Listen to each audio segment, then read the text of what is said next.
वाहिगुरु जी का खालसा वाहिगुरु जी की फतेह। सत श्री अकाल, नमो बुधाए, जम्मू निवासी साथियों, अस्सलाम वालेकुम साथियों। वॉइस ऑफ मानवता न्यूज चैनल पर आप सभी का स्वागत है।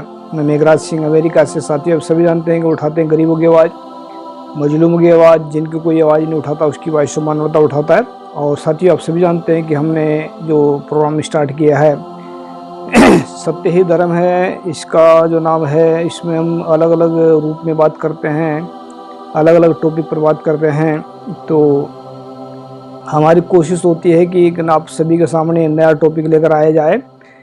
तो आज का टॉपिक अजीब व गरीब है। बहुत सारे कहते हैं कि मेरे ऊपर रब की रहमत हो गई है। बहुत सारे ऐसे कहते हैं कि मैं तो जो रब की कृपा से चल रहा हूँ, चाहे वो चोरी कर रहा है, डाका डाल रहा, कुछ भी कर रहा है। लेकिन हम इस पे कहना चाहते हैं कि क्या पूरे विश्व के लोगों के ऊपर रब की कृपा हो चुकी है, या पूरे विश्व के लोगों के ऊपर रब की रहमत हो रही है? अगर हो रही है तो उसके सिम्टम क्या हैं, और अगर नहीं हो रही है उसके कारण क्या है? तो हम ये इस पे बात करेंगे। तो आज देखते हैं कि आज का टॉपिक हमारा रहेगा, क्या पूरे विश्व के लोगों के ऊपर रब की कृपा, रब की रहमत हो रही है? आप जानिए। तो साथियों, बड़ा गंभीर टॉपिक है और बहुत ही ज़्यादा गंभीर विषय है, क्योंकि हर एक इंसान सुख शांति चाहता है। हर एक इंसान कहता है कि मैं दुखों से मैं बच जाऊं। हर एक इंसान चाहता है कि मेरी ज़िंदगी में सुख ही सुख हों। हर एक इंसान चाहता है कि मैं हमेशा दुनिया में बड़े आनंद मंगल से रहूं। लेकिन बहुत सारे काम ऐसे होते हैं जिनको इंसान इग्नोर कर देता है, या इंसान का ध्यान नहीं जाता, या इंसान उनको तवज्जो नहीं देता, या इंसान उसके ऊपर गौर नहीं करता। तो आज हम जिक्र करेंगे इस पर कि पूरे विश्व के लोगों के जो ऊपर है उसकी रब की रहमत हो रही है।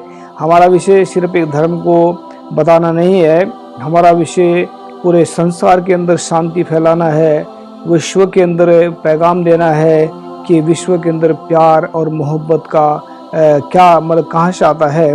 तो हमने इसमें सभी धर्मों को टच किया है तकरीबन। तो बहुत सारे लोग कहते हैं कि बहुत सारे जो बुद्धिस्ट हैं, या मतलब बुद्धिस्ट जो कहते हैं कि वो रब को नहीं मानते हैं। लेकिन हमने जो है रब प्रकृति का मतलब रब का दूसरा नाम प्रकृति है। अगर प्रकृति से प्यार है तो प्रकृति इसको बहुत कुछ देती है। तो रब का दूसरा नाम ही प्रकृति है।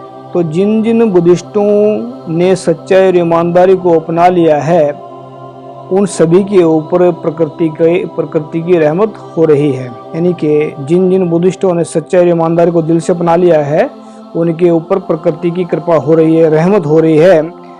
जिन जिन ईसाइयों ने सच्चाई और ईमानदारी को अपना लिया है, उन ईसाइयों के ऊपर गॉड की कृपा हो रही है, इनके वो गॉड को मानते हैं। हमारा मकसद ये नहीं है कि कौन गॉड मानता है, कौन वाहिगुरु मानता है। सिर्फ हमारा मकसद ये है कि एक वाहिगुरु और गॉड सब एक ही हैं, अलग अलग नहीं है। हम शुरुआत लास्ट में बताएंगे।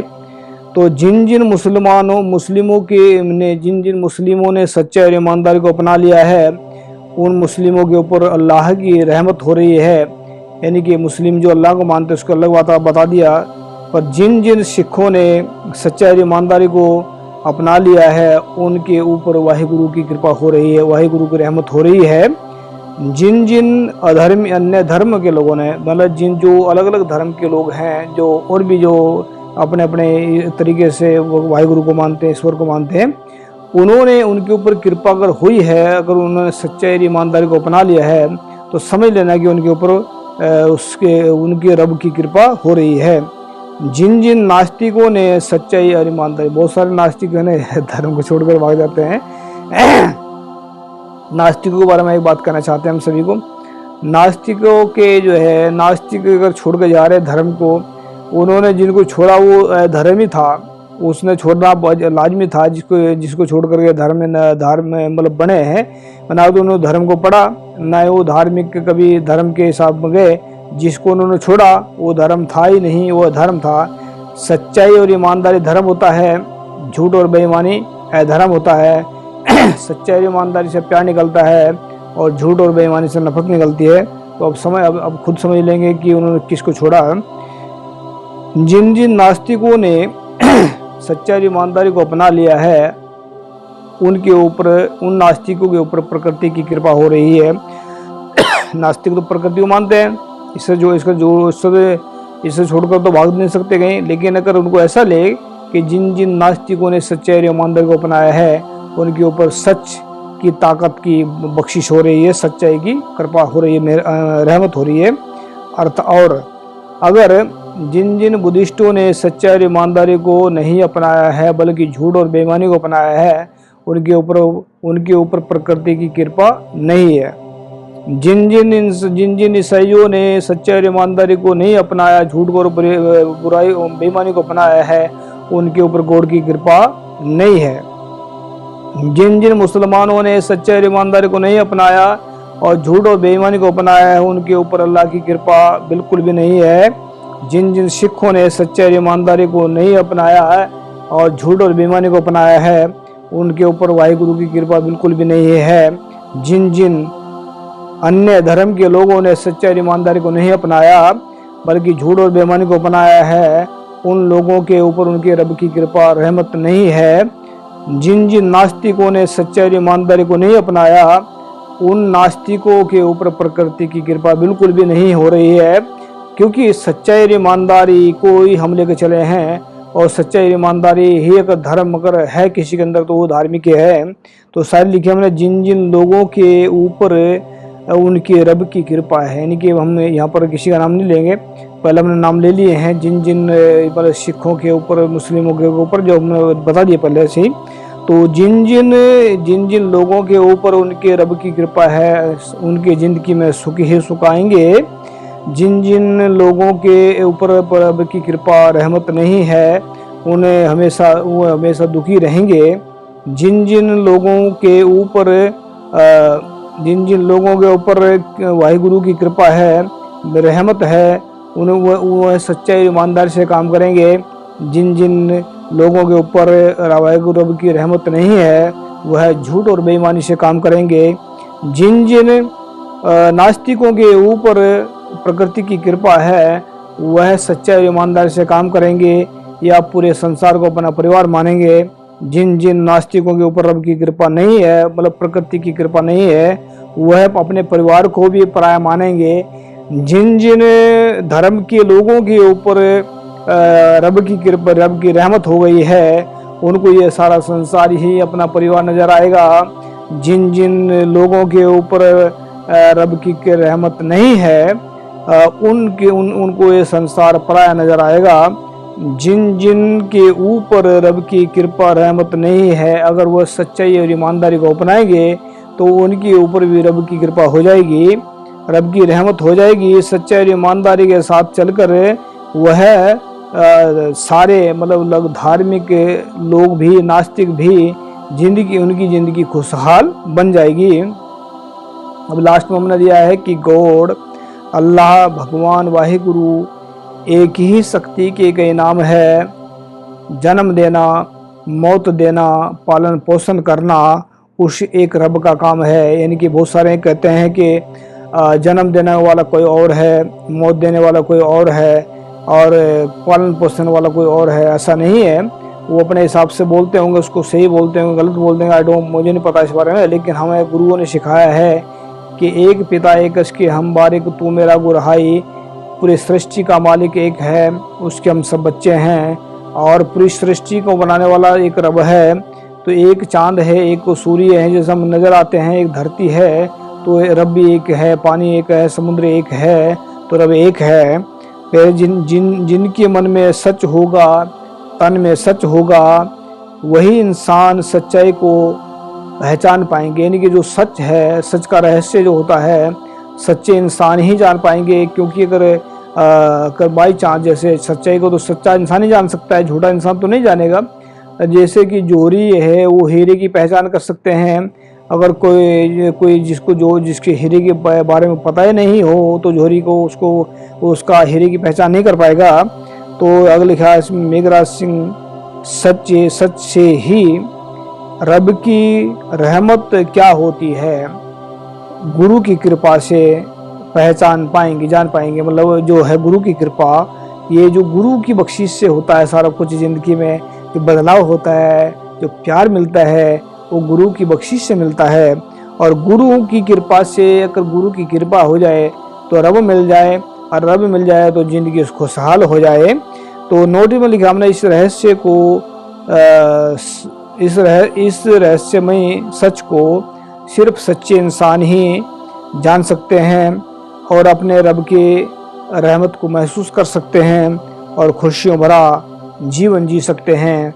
तो साथियों, बहुत सारे लोगों के मनों में क्वेश्चन खड़े हो गए होंगे कि जब रब दुनिया, जब साइंस ये कहती है कि रब दुनिया में नहीं है, बहुत सारे ऐसा कहते हैं, नास्तिक भी मानते हैं कि रब दुनिया में नहीं है। हम उनके लिए एक उदाहरण देते हैं, जो ऐसा मानते हैं, साइंटिस्ट मानते हैं या मतलब कोई भी मानते हैं। जैसे कि कहीं भी पूरे विश्व के अंदर टूटा फूटा घर पड़ा हो किसी का,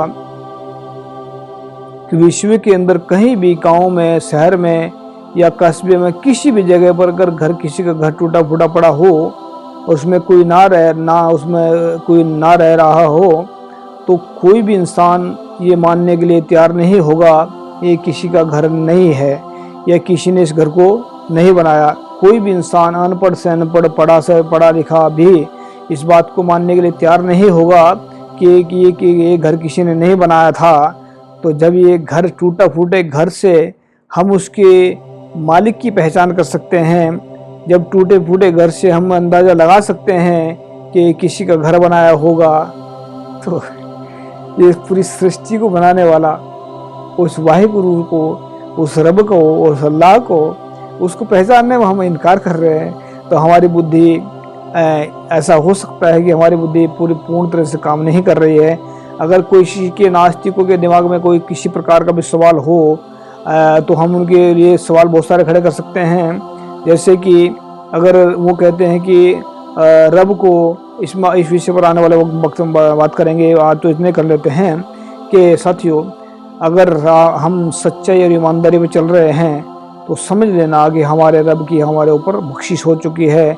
क्योंकि सच्चाई और ईमानदारी इंसान को लालच से, ऊंच नीच से, भेदभाव से और ये सभी परेशानियों से बचाता है जो मानसिक रोग हैं। अगर हमारे पर रब की कृपा नहीं है तो हमें झूठ और बेईमानी है, बेईमानी में धकेल देगा। तो झूठ और बेईमानी हमारे अंदर नफरत, ऊंच नीच, भेदभाव ये खड़ा कर देगी, जिसकी वजह से हमारी ज़िंदगी दुखों में होगी। अगर हमने क्योंकि रब की कृपा से जब सच मिलता है तो सच से दिल भी खिलता है, फूल भी खिलते हैं, प्यार भी मिलता है, सब मिलता है। क्योंकि सच ही एक ऐसा है। तो गुरु नानक साहब कहते हैं कि साचे नाम की लागे भूख, वो तो भूख है खाए चलिए दुख। कि वो जो सच है, वो सच जो है ना दुखों का सर्वनाश कर देता है, दुखों को खा जाता है। तो दुख को कौन खा सकता है? जो सच है, जो ईमानदारी है, जो है रब की बख्शिश, मतलब रब एक सच का, या सच रब का दूसरा नाम है, ऐसा कह सकते हैं। गुरु नानक साहब एक जगह और भी कहते हैं कि गाविए सुनिए मन रखिए भाव। ये तीन चीज़ें हैं, गाविए, सुनिए, मन रखिए भाव। गावना किसे है? वाहिगुरु के नाम को, सतनाम वाहिगुरु, सतनाम वाहिगुरु करें या अल्लाह की जो भी करना है कर सकते हैं। अभी सुबह वाहिगुरु की बात करते हैं तो जब सतनाम वाहिगुरु बोलते हैं तो मुँह से बोलना और कान से सुनना, फिर अगर उसको मन के अंदर बसा लिया, गाविए सुनिए मन रखिए भाव, यानी कि पहले गाना मुंह से बोलना है, इसको गाने के रूप में गाएं, इसको मुंह से बोलें, फिर उसको कान से सुने और सुनने के बाद में उसका भाव, उसका प्यार फिर मन में बसाएं। जब इतना करेंगे उसका रिजल्ट क्या आएगा? तो कहते गुरु नानक साहब कहते हैं, दुख पर हर सुख घर ले जाए। कि दुखों का सर्वनाश हो जाता है और सुखों का प्रकाश हो जाता है। जिस सुख को हम ढूंढते फिरते हैं चारों तरफ, वही सुख की बात कर रहे हैं। और जिसको हम दिन रात लालच के पीछे दौड़ रहे हैं, वो सुख मिल जाए, वो नहीं मिलता। जिसको हम सोचते हैं कि जहाज़ों में मिल जाए, ये पूरे लालच अंदर भरा हुआ है, बेईमानी अंदर भरी हुई है, पैसे कमा रहे दिन रात, दुनिया भर पैसे दौड़ रहे, लाख के पीछे दौड़े, 10 लाख के पीछे दौड़े, 1000 लाख के पीछे दौड़े, करोड़ों के पीछे दौड़े, अरबों खरबों के पीछे दौड़े, असंख्यों के पीछे दौड़े, सोना चांदी इकट्ठा कर लिया, पाए चाहे सारे संसार का धन दौलत भी इकट्ठा हो जाए, तब भी सुख नहीं मिलेगा। सच मिला, सुख मिला। सच है तो बेईमानी खत्म, ईर्खा खत्म, नफरत खत्म, ऊंच नीच खत्म, जात पात खत्म, वर्ण व्यवस्था खत्म। तो कृपा, रब की रहमत इंसान के ऊपर तभी ही होती है। ये समझ लेना कि अगर इंसान सच्चाई ईमानदारी के ऊपर चल पड़ा है तो समझ लेना कि रब की बख्शिश हो चुकी है। और जब कहते हैं कि जो सच्चाई और ईमानदारी के रास्ते पर चलते हैं उनके धरती से लेकर आसमान तक नाम चमक जाते हैं। जो बेईमानी और झूठ के रास्ते पर चलते हैं उनके नाम और निशान दुनिया से मिट जाते हैं। तो याद रखें, सच्चाई और ईमानदारी से ही रब खुश होते हैं, और रब खुश हैं तो दुनिया खुश है। रब को हमारे सच्चाई और ईमानदारी से कुछ नहीं लेना है। हमारे मन को सुकून मिलता है, हमें शांति मिलती है। तो सच्चाई और ईमानदारी को अपनाएं और अपने रब को अपने अंदर से पाएं। थैंक यू सबका। मिलते हैं नेक्स्ट एपिसोड में। वाहिगुरू जी का खालसा, वाहिगुरू जी की फतेह। अस्सलाम वालेकुम, जय जोहर। थैंक यू सबका।